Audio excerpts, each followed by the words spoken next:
Hmm. Assalamualaikum warahmatullahi wabarakatuh. Apa kabar Sobat Forum? Semoga kita semua selalu dalam keadaan sehat dan selalu dalam lindungan Allah Subhanahu wa Ta'ala. Kembali ketemu lagi bersama kami dalam program Forum Opini, sebuah program editorial yang membahas isu-isu terkini dalam sepekan terakhir.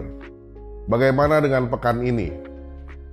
Edisi Forum Opini pada pekan ini kami akan mengulas tentang Partai Nasdem yang kebetulan dalam beberapa pekan terakhir itu mengalami dalam tanda kutip bulan-bulanan.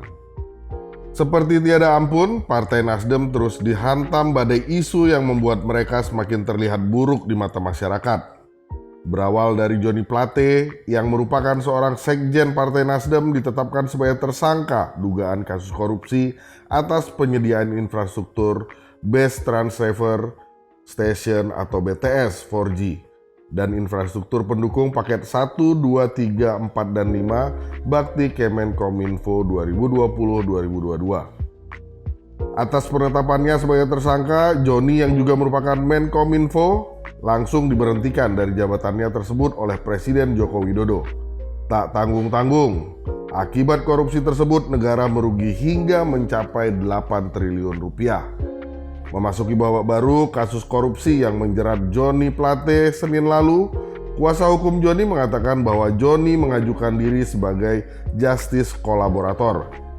Kesediaan Joni sebagai justice kolaborator menyusul pernyataan dari Ketua Umum Partai Nasdem Surya Paloh yang menginginkan agar kasus tersebut dibuka seluas-luasnya.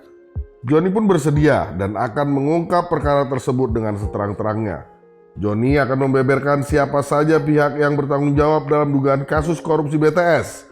Namun, kesediaan Joni sebagai justice kolaborator masih harus menunggu keputusan hakim. Apakah diterima atau ditolak. Usai kasus korupsi yang menjerat Joni, kasus baru pun mulai bermunculan. Ketua Komisi 7 DPR RI fraksi Partai Nasdem, Sugeng Suparwoto, diduga melakukan pelecehan seksual secara verbal kepada Ami Amalia Fatma Surya, yang tak lain adalah sesama kader di Partai Nasdem. Mahkamah Kehormatan Dewan atau MKD DPR RI pun telah memanggil Sugeng dan juga Ami pada Rabu 14 Juni 2023 lalu untuk melakukan klarifikasi. MKD kemudian akan mendalami kasus tersebut. Setelah kasus dugaan pelecehan seksual oleh Sugeng Suparwoto, Nasdem kembali diterpa kabar tidak enak. Ratusan kadernya di Kabupaten Indramayu melakukan aksi mencopot atribut partai termasuk kaos yang dikenakan. Tindakan tersebut dilatar belakangi oleh isu kekecewaan atas praktik mahar yang diminta kepada Ketua DPD Partai Nasdem Kabupaten Indramayu, Yosep Hussein Ibrahim. Caleg DPR itu mengungkap praktik mahar senilai 3,5 miliar untuk merubah nomor urutnya dari posisi 3 ke posisi 2. Kemudian, isu bedol desa kader Nasdem di Indramayu dan Cirebon ke Partai Perindo pun menyeruak ke publik.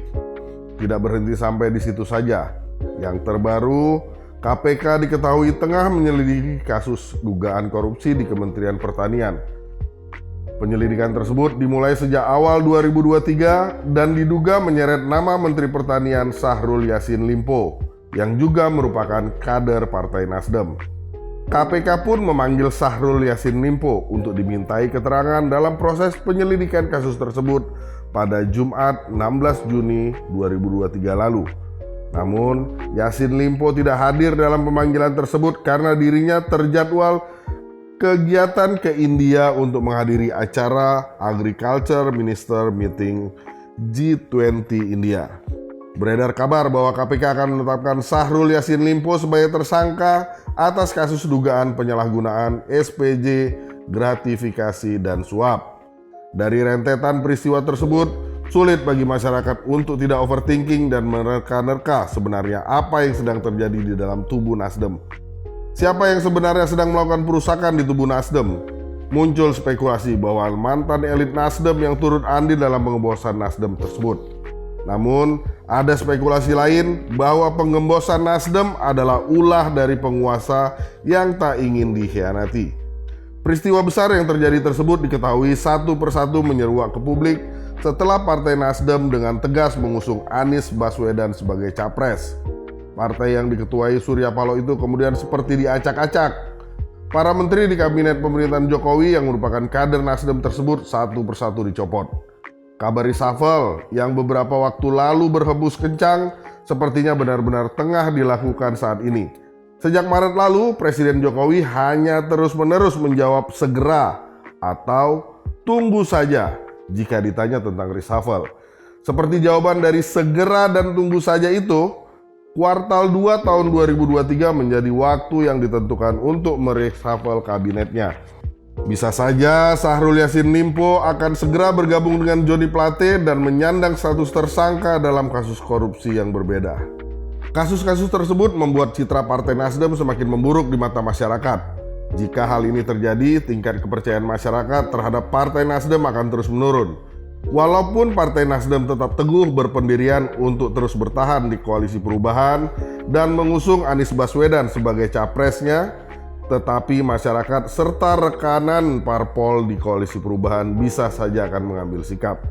Seperti contohnya, Partai Demokrat yang sepertinya sedang ancang-ancang untuk merubah haluannya kepada capres lain. Pertemuan antara AHY dan Puan Maharani bisa saja membuahkan suatu keputusan mengejutkan yang nantinya akan diungkapkan oleh Partai Demokrat. Jika hal itu terjadi, maka apalagi yang bisa Nasdem lakukan selain meratapi nasibnya atas penggembosan yang sedang terjadi di depan mata. Direncanakan dalam waktu dekat, Ketua Umum Partai Demokrat AHY akan bertemu dengan Puan Maharani. Pertemuan ini tentu saja menjadi sebuah tonggak sejarah antara PDIP dan Partai Demokrat. Akankah AHY menjadi cawapres yang akan mendampingi Ganjar? Kita lihat saja nanti hasil pertemuan kedua tokoh politik tersebut. Yang pasti, kalau misalnya AHY menjadi cawapres Ganjar, maka ini menjadi sebuah kabar buruk bagi koalisi perubahan. Bagaimana dengan nasib Nasdem ketika ditinggal Partai Demokrat, dan bagaimana dengan PKS juga dalam koalisi perubahan? Kita lihat pada pemberitaan-pemberitaan di media massa dalam sepekan ke depan. Saksikan terus Forum Opini, program editorial yang akan membahas isu-isu terkini dalam sepekan di Forum Keadilan TV. Sampai ketemu di minggu depan. Terima kasih. Assalamualaikum warahmatullahi wabarakatuh.